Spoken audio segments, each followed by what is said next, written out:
Bradley, thank you very much, and good evening, everybody. And I do send Abe's apologies. He's detained in New York and has empowered me to speak on his behalf. So most of us went to school at a time when we heard the saying, "Sticks and stones may break my bones, but words will never hurt me." Tell that to the Holocaust Museum guard who was murdered by a neo-Nazi whose evil, violent delusions were kept alive in his online community. Tell that to the women who live in fear of being raped because of misogynistic online threats that they see all the time. Tell that to the cyberbullied kids who stay home from school because they're traumatized by the taunts they've received anonymously online. And tell that to Tyler Clementi, who was the Rutgers student who committed suicide because of a tweet that ridiculed him for being gay. That old sticks and stones saying is simply not true in the world of websites, Twitter, YouTube, and Facebook. In fact, in the online world, words and pictures and videos and online games are infecting the globe with a virus of hate that is a threat to people and to society. Abe Foxman and I wrote Viral Hate, Containing Its Spread on the Internet, because hate-filled, demeaning, degrading, and potentially violence-inspiring content are not the necessary byproduct of freedom of expression. We believe freedom of expression, as important as it is, and it is, does not trump human dignity. We wrote our book because we believe people should not sit idly by when we see online attacks on people because they're different. The Anti-Defamation League, the 100-year-old institution where Abe is national director and where I chair the National Civil Rights Committee, has a mission to stop the defamation of the Jewish people and to promote justice and fair treatment for all. As part of this mission, the Anti-Defamation League has worked for years on an epidemic of online hate that without question is harming individuals and society. While certain aspects of internet hate have received national and international attention, like cyberbullying, unfortunately the problem in general is not high in the consciousness of the internet community, of parents, of educators, and of leaders. And we believe that the indifference to a growing and harmful problem needs to change. We care about these issues not just because we're civil rights activists and have seen the effects of attacks, physical and verbal, on minorities, but this is also personal. Abe is a Holocaust survivor and is from the place and time where propaganda was the accomplice to the death of millions.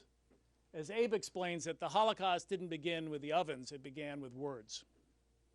At the 4th Global Forum on Anti-Semitism in Jerusalem last month, Abe and I both explained that the virus of hate is spreading every day in ways that Hitler and his propaganda experts never could have imagined.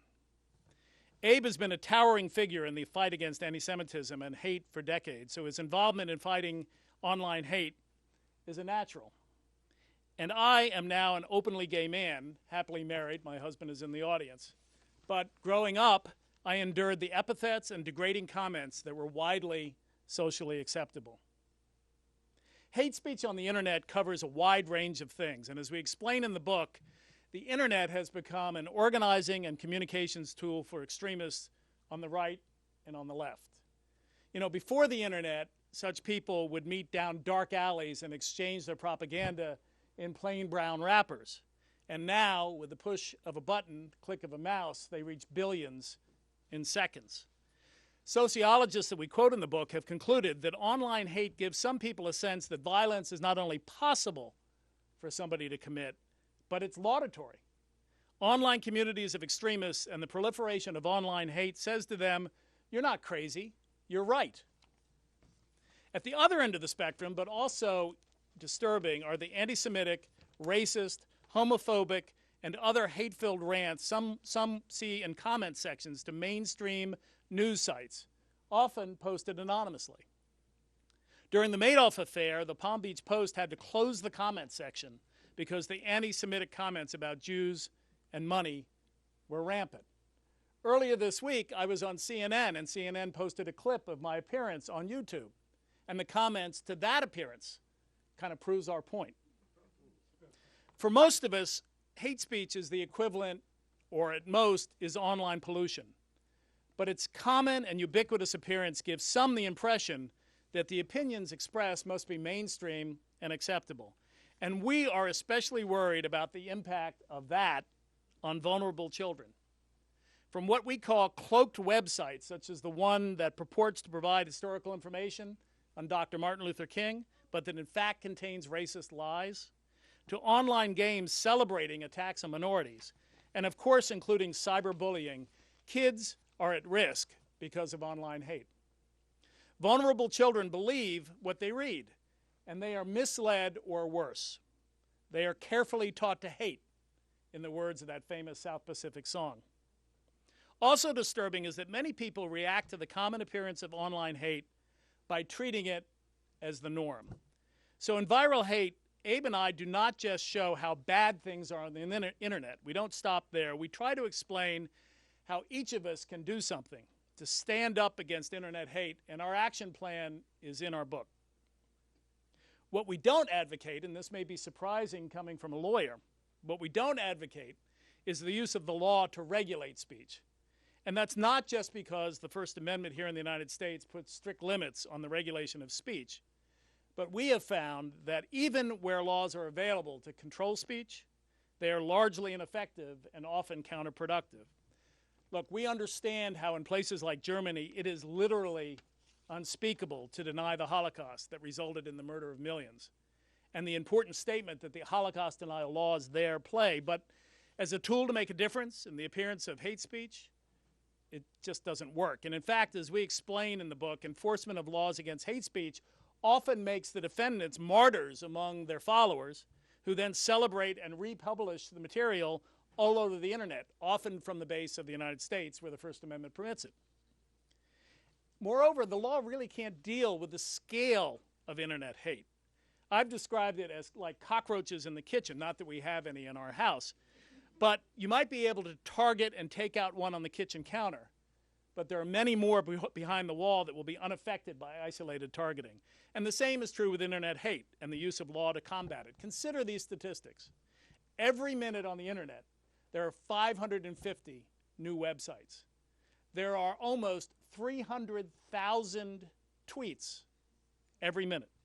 There are 42,000 Facebook shares, and over 600 hours of YouTube video are added online to the internet every minute. The scale is overwhelming. So when the British police recently stepped up arresting isolated individuals who made anti-Muslim statements under the UK's so-called malicious communications law, it really didn't have much of an effect. Look, we're against anti-Muslim statements, but all that kind of effort will do is address a mere handful of comments, and it will chill legitimate dissent while driving the haters to other outlets where they will be less identifiable. Critical retweets, we think, are much more effective. And while the UK's use of the law may only episodically be objectionable, repressive regimes like China and Iran take comfort and justification from the use of law in democracies to regulate online speech. So if the law is not available or appropriate or effective, what can be done? Again, some people simply shrug off online hate as the inevitable effluent of internet freedom and rationalize it, given the statistics I just read, as a problem too big to address. The problem of scale, the sheer volume of internet content, in our view, is no excuse for not trying to deal with online hate. When viruses causing disease spread, society responds even when the scale of the problem is daunting. And likewise, we think the virus of hate requires a broad response. Counterspeech, the disinfectant of sunlight, as Justice Brandeis described it, is a powerful tool.